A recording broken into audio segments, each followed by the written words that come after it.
And so those of you that know me know that I don't mind doing a bit of DIY, but I'm not the best when it comes to it. I kind of muddle along and make use of people who are around me to use their tools and their know-how and knowledge. But here we go, here's a little project.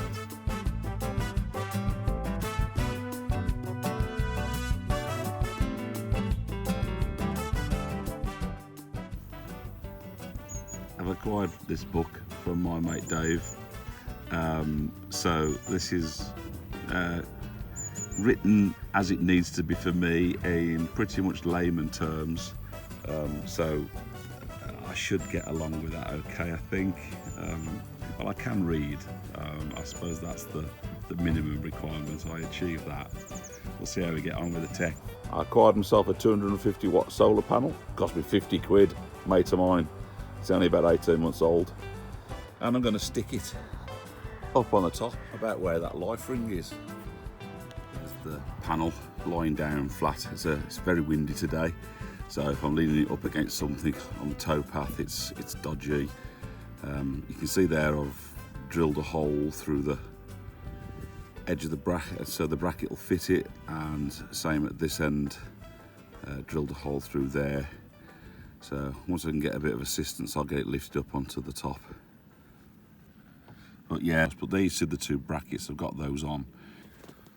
So I fitted those just using these self-drilling, self-tapping bolts.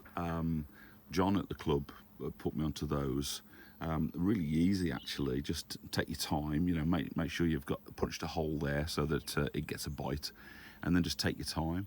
They've got their own rubber seal on as well, but then on top of that, once I put the brackets on, I've put some silicone all around all those areas as well. So there you can see the open mushroom.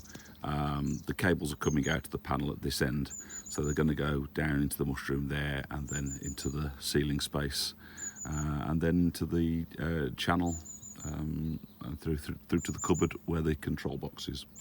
I think I can mount my MPPT thing about here, so that'll be nice. I've already got routing stuff going through there from the inverter and the like, so I think it would naturally sit in there. So my cabling will come through here, which is the other side of here. In bits of wood off here, there and everywhere. I hope I can remember how it all goes back together. So here's the MPPT I'll be fitting. That one suits the size panel. I've only got 250 watt going on, so that one should suffice. I have a Victron inverter, so I figured let's keep it all sort of same sort of thing. So that is going to go lovely up there, so that'll look nice and smart in there, and nice and handy for all the connections as well. I'm going to be really clever and start showing off, and I'm going to use a spirit level. And as we all know on boats, spirit levels don't necessarily work, do they? Because the whole thing's rocking. So what's level? I don't know. As best fits, I guess. What does it look like to the eye? Not these eyes, these eyes.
And there it sits, 4 screws, that's all it needed, so that's nice and tight. So ready for the cables to come through the mushroom, and I think I can then go in here, squeeze it through the gap there, run it across, out through here somewhere, in here, and then straight down that line, straight through there, up there, down into there, and then from there down through that shelf and then out through that hole.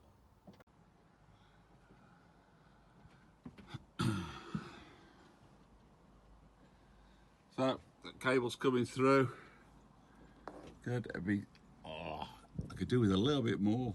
Yeah, I'd like to have that union in the side, really, up here, because I can access this. I just take this panel off. So if I need to sort of disconnect the panels in the future, I can take it from there. It's not too much of a problem. I can still leave the cables underneath the solar panel on the roof. I just think, well, if I can get them inside, away from the frost and the damp and stuff, would probably be better.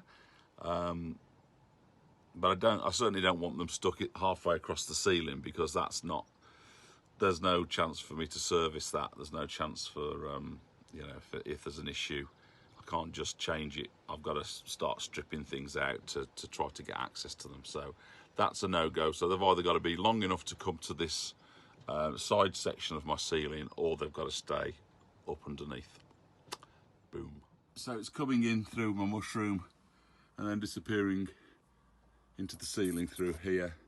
Just got to fix this back up and get some seal around here, but that should all be okay. And then, yeah, it's running nicely, then down through there and down to the controller ultimately. So installation complete. It was a little bit tricky, gotta be said, getting into these connectors under here, but I'd over cabled. I'd gone too wide on my cable, so once going down to a 6mm cable, I was able to then get it in. So that's neat, it's working, the panel's working, which is a relief. Of course, the other great thing with the Victron product is you connect it through the app, so you can view what's going on through the app. I haven't worked out how to do it via the internet away from the boat yet, but if I'm by the boat, I'll just look on my phone and I can see what's going on. So there you go, there's the finished job, looking nice and neat and tidy. So let's hope that does the job I need it to do. I'd like to be able to keep my fridge on 24/7, so that's my first goal.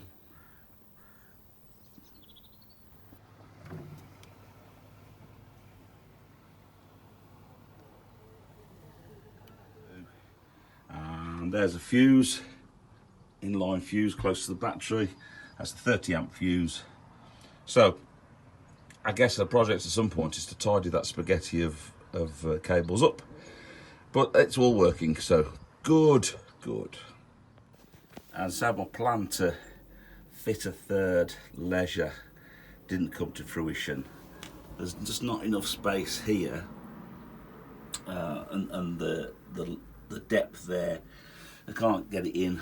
I need to get this reconfigured to be able to get a third battery in, unless I pick all those up, lift them up so that can sit across the top.